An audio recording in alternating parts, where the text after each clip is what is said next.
Iran is massacring its own people in the streets and pulling the plug so that the world cannot watch. Tens of thousands swept up, doctors warning of a catastrophic death toll, and a near-total internet blackout that turns mass violence into plausible deniability. And what does the international community do? Well, 3 weeks in, the UN Human Rights Council is finally convening an emergency session, armed with the kind of draft language that tyrants love: respect sovereignty, urge restraint, request cooperation, promise more investigation, as if the regime will investigate itself. Meanwhile, Iran actually sits on the Council's advisory committee. This isn't only an Iran story, it's yet another stress test of the post-1945 world order. Can the UN protect human life? Or is it once again a stage for selective outrage and deep concern, while bodies pile up? Persians in Iran, Kurds, Druze, and other minorities in Syria. As the Middle East edges toward a tipping point, we're living through what happens when global governance is optimized for process, but not for results. Let's talk more about it. I'm Ilana Maisel-Diamant, and this is Basic Law. Now, the United Nations is a sprawling system today of organizations funded to the tune of tens of billions of dollars annually by world powers including the United States, the UK, China, Japan, and Germany. Its activities span the globe, from peacekeeping missions to development programs to drafting international norms, many of which member states ignore. But in 1945, the primary mission was simple, and that was to prevent catastrophe through collective security. Now, the kernel of the UN Security Council was Roosevelt's four policemen idea, where the US, the UK, the Soviet Union, and China would enforce peace in their spheres. Churchill later pushed to include France, and the final structure was a Security Council with permanent and rotating members whose veto powers were meant to enforce peace, alongside a General Assembly giving every state an equal vote.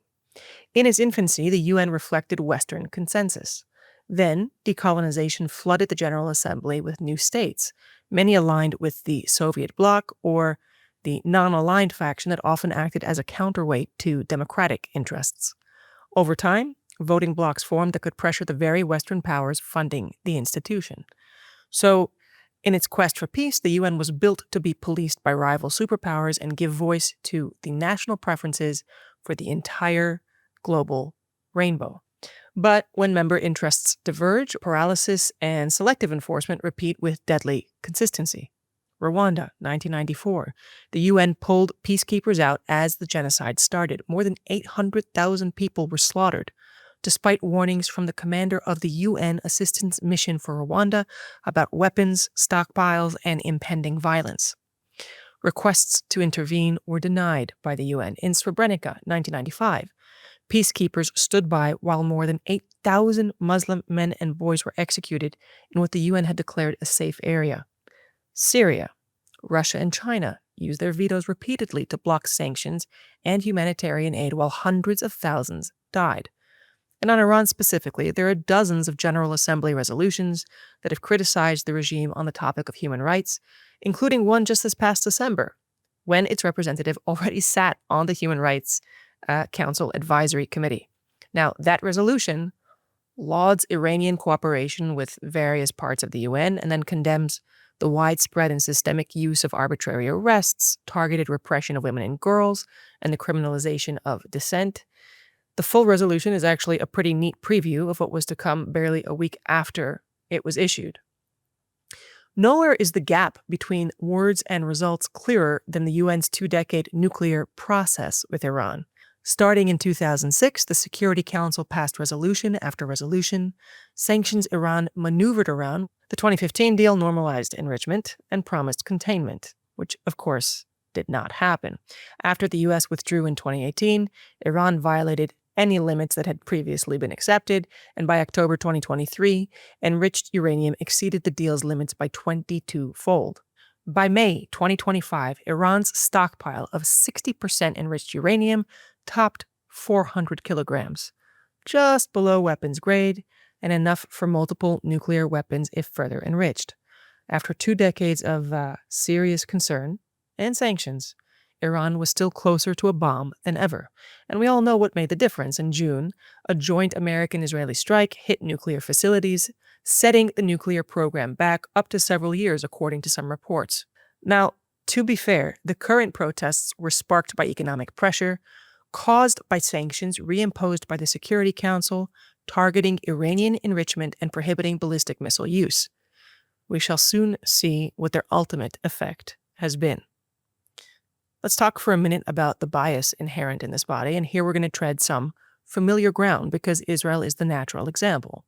In 1975, barely 30 years after the Holocaust and less than 30 years after the UN recognized the state, the General Assembly passed Resolution 3379, Zionism is Racism. That remained UN doctrine for 16 years until repeal in 1991. But the pattern of discrimination continued. Consider that since 2006, Israel has faced more condemnations at the Human Rights Council than Syria, Iran, North Korea, and Russia combined. It's the only country with a permanent agenda item, meaning automatic targeting at every session, and the General Assembly also continues the imbalance. Last year alone, Israel received 15 critical resolutions versus 11 for the entire rest of the world. And then there's UNESCO. In 2016, UNESCO resolutions referred to the Temple Mount only by Islamic names, put the Western Wall in quotation marks, and labeled Rachel's tomb and the Cave of the Patriarchs as Palestinian sites, erasing Jewish and Christian ties. Even UNESCO's own Director General warned that denying any of the Jewish, Christian, or Muslim traditions undermines the integrity of the site. Okay. Something that Israelis often forget, though, is that this weaponization of the UN is actually a feature and not a bug. It extends well beyond Israel. In 2006, the old Human Rights Commission was so captured by dictatorships, Gaddafi's Libya actually chaired it, that the UN had to dissolve it and create the Human Rights Council. What's been the result? A body where countries rated not free or partly free by Freedom House hold significant representation. When asked to simply debate China's treatment of the Uyghurs in 2022, the council voted no. And while Iranians were being slaughtered, the UN's independent human rights experts, who have mandates to report on violations, largely stayed silent for weeks. And by the way, it's not that these experts can't act quickly. Within 2 days of Israel's September 2024 operation against Hezbollah operatives, 22 UN experts jointly condemned Israel. And 2 days after an Israeli strike sparked a fire in Gaza in May 2024, 52 UN experts demanded decisive international action. The reaction to the Maduro extradition was a matter of 4 days, I think. But it took over 2.5 weeks to say a truly meaningful word about thousands of Iranians being massacred in the streets. Now, these disparities reveal selective moral outrage backed by competing interests of member states and rival members of the Security Council. It's hardly a formula for world peace and perhaps even the driver of additional conflict. Now, while the UN debates, Iranians pay the price. Security forces are using live ammunition. They've raided hospitals to arrest the wounded. There are verified reports describing forces finishing off injured people on the streets and in medical facilities. The head of Iran's judiciary was publicly quoted as calling for swift trials and executions, saying, "If we want to do something, we must do it quickly. If it becomes late, 2 months, 3 months later, it doesn't have the same effect." Protesters have been charged with waging war against God. That's a capital offense. Where are our vaunted international institutions? Where is the free world? Now, the UN was supposed to prevent atrocity through collective action. Instead, it's become a stage for performative condemnation. Strong words when politically convenient, silence when action is costly. In the name of including all voices, the West is legitimizing regimes that view human life as disposable. We've allowed the idea of a global community to become a shield for tyrants, and that harsh reality has become increasingly clear. Now, for better or worse, this month has given us more reasons to wonder about the future of this outdated and somewhat utopian global architecture. That's whether you're looking at the implications of bombastic adventures like the Maduro extradition, to a possible attempt to set up a rival to the UN through the Trump-led Gaza Board of Peace, to the symbolic but important message in Israel's razing of an old UNRWA compound in Jerusalem, a compound that housed an allegedly humanitarian organization whose resources and personnel were used repeatedly to support terrorism. Now, this is an issue that we'll continue to explore more fully in future shows. But for now, the Iranian people have risked everything to demand change.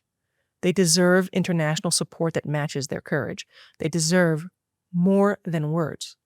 As the Middle East balances on a knife's edge, and the international law regime faces mounting questions about its legitimacy and effectiveness, we need to be clear-eyed about what these institutions can and cannot do, and what adjustments and actions that demands from individual countries that want to put an end to this story of pain and evil. May the Iranian people soon get the world for which they are sacrificing.